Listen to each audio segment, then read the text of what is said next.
안녕하세요. 오늘 다룰 주제 정말 흥미롭습니다. 바로 환생인데요. 어쩌면 우리 기억 속에 우리가 전혀 모르는 또 다른 내가 잠들어 있는 건 아닐까요? 여러분, 혹시 그런 경험 없으세요?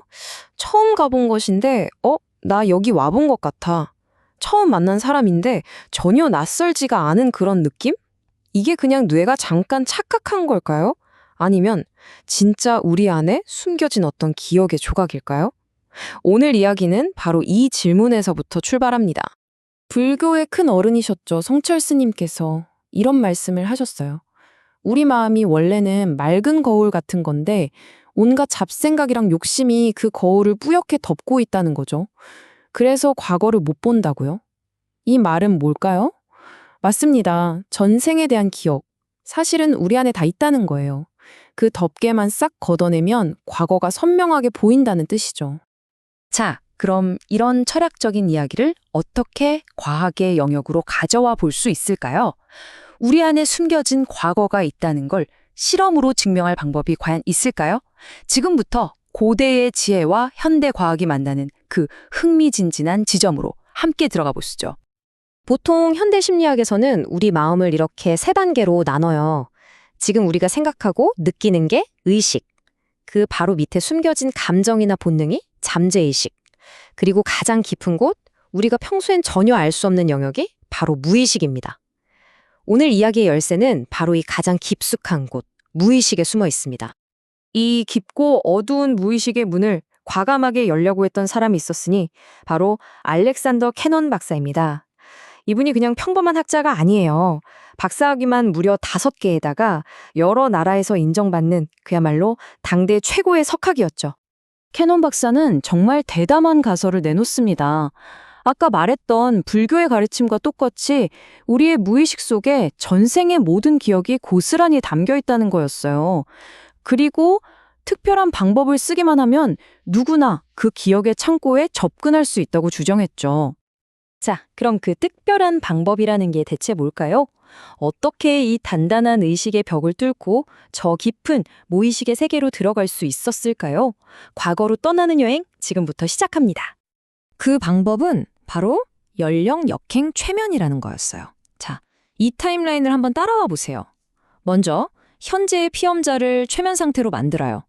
그리고는 시간을 거슬러 올라가게 하는 거죠. 자, 당신은 30살입니다. 그러면 정말 30살 때처럼 말하고 행동해요. 더 과거로 가서 7살입니다 하면 유치원생처럼 굴고요. 1살 때로 가면 아기처럼 울기만 하는 거죠. 그런데 여기서 가장 중요하고 또 가장 논란이 되는 마지막 단계가 나옵니다. 바로 태어나기 이전으로 가는 거예요. 이렇게 1살 아기 성태가 된 사람에게 연구자는 결정적인 질문을 던집니다. 당신이 태어나기 1년 전, 당신은 어디에 있었습니까? 바로 이 질문이 무의식 속에 잠들어 있던 기억의 문을 여는 마스터키였던 셈이죠. 그리고 이 연구 방법은 곧 세상을 발칵 뒤집어 놓은 한 사건을 만들어냅니다. 아마 들어보신 분도 계실 거예요. 바로 아주 유명한 브라이디 머피 사건입니다. 자, 여기 두 사람이 있습니다.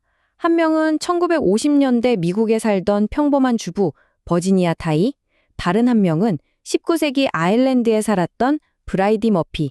전혀 다른 시대, 다른 공간의 사람이죠. 그런데 연구자 모리 번스타인이 버지니아에게 최면을 걸자 정말 믿을 수 없는 일이 벌어집니다. 아일랜드 땅은 밟아본 적도 없는 그녀가 갑자기 자신이 브라이디 머피라면서 그 삶을 아주 생생하게 이야기하기 시작한 거예요. 더 놀라운 건 뭐냐면 그녀의 기억이 그냥 뜬구름 잡는 이야기가 아니었다는 겁니다. 아주 구체적이었어요. 자기가 살았던 도시 이름이 코크라는 것부터 100년 전에나 쓰던 아일랜드 사투리, 동네 가게 이름, 심지어 남편 직업이 법정 변호사였다는 것까지. 이건 전부 나중에 역사적으로 확인해 볼 수 있는 정보들이었죠. 결국 진짜로 조사단이 꾸려져서 아일랜드로 날아갔습니다. 결과는요, 정말 충격적이었어요. 버지니아가 말했던 내용의 상당 부분이 사실로 확인된 겁니다. 이 이야기는 브라이디 머피를 찾아서라는 책으로 나와서 그야말로 초대박 베스트셀러가 됐고 미국 전체를 거대한 논쟁의 소용돌이로 몰아넣었죠. 근데 말이죠. 이 브라이디 머피 사건이 그냥 딱 한 번 있었던 특별한 케이스가 아니었어요. 캐논 박사를 포함한 여러 연구자들이 계속해서 비슷한 사례들을 찾아내기 시작했습니다. 이 분야의 선구자였던 알렉산더 캐논 박사. 이 한 사람만 해도요, 전생의 기억을 완벽하게 되살리는 데 성공한 사례를 자그마치 132건이나 기록으로 남겼습니다. 132건이요? 이런 연구 결과들이 쏟아져 나오니까 당시 사회가 정말 시끄러워졌습니다. 특히 인간의 영혼은 단 한 번의 삶을 산다고 믿는 기독교 문화권에서는 이 환생이라는 개념을 도저히 받아들일 수가 없었죠. 말 그대로 과학이 밝혀낸 사실과 오랜 종교적 신념이 정면으로 꽝 하고 부딪힌 겁니다. 이렇게 논쟁이 뜨거워지는 와중에도 연구자들은 감정적으로 맞서기보단 조용히 데이터를 쌓아갔습니다. 수많은 사례들을 모아서 통계를 내기 시작했죠. 그랬더니 거기서 아주 뜻밖의 공통적인 패턴 하나가 딱 나타난 겁니다. 그 중에서도 가장 놀라웠던 통계가 바로 성별에 관한 거였어요. 이 차트 좀 보세요. 미국 전체 사례를 보니까 10명 중 1명꼴로 전생과 지금의 성별이 달랐어요. 이것도 신기한데 더 재밌는 건 알래스카 지역이에요. 여기는 그 비율이 무려 2.5대 1. 그러니까 3명 중 1명 이상이 성별이 바뀌었다는 거죠. 왜 이런 차이가 나는 걸까요? 정말 미스터리죠. 이게 다가 아니에요. 다른 사례들도 많습니다. 휴 점원 박사는 자기 딸을 연구했는데 고대 이집트인이었다는 걸 알아냈고요. 또 자네 교수의 연구에서는 한 30대 여성이 취면 상태에서 500년 전 인도 남자가 돼서는 지금은 거의 아무도 안 쓰는 고대 언어, 산스크리트어를 유창하게 말했다고 합니다. 정말 신기하죠?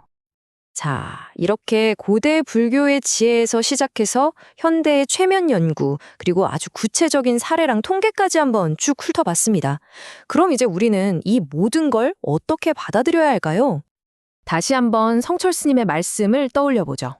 사실, 앞에서 무엇을 할 수 있겠는가? 사실은 사실일 뿐이다. 이 모든 걸 그냥 거짓말이겠지 하고 넘겨버리기에는 너무나 구체적이고 확인 가능한 사실들이 있다는 겁니다. 믿기 힘들 순 있어도 한 번쯤 진지하게 생각해 볼 가치는 충분하다는 거죠. 오늘 우리가 함께 따라가 본 이 여정은요, 그냥 신기한 옛날 이야기가 아닙니다. 맨 처음에 우리가 던졌던 데자뷰라는 질문처럼 과연 나라는 존재는 무엇이고 내 기억의 본질은 대체 뭘까? 하는 아주 근본적인 질문을 우리에게 던지고 있는 거죠. 자, 마지막으로 여러분께 이 질문을 하나 남기면서 마무리할까 합니다. 이 모든 이야기들이 정말로 한 개인의 전생을 증명하는 걸까요? 아니면 어쩌면 우리가 아직 잘 모르는 인류 전체가 공유하는 거대한 집단 기억의 바다에 우리가 우연히 접속했던 건 아닐까요? 판단은 여러분의 몫입니다.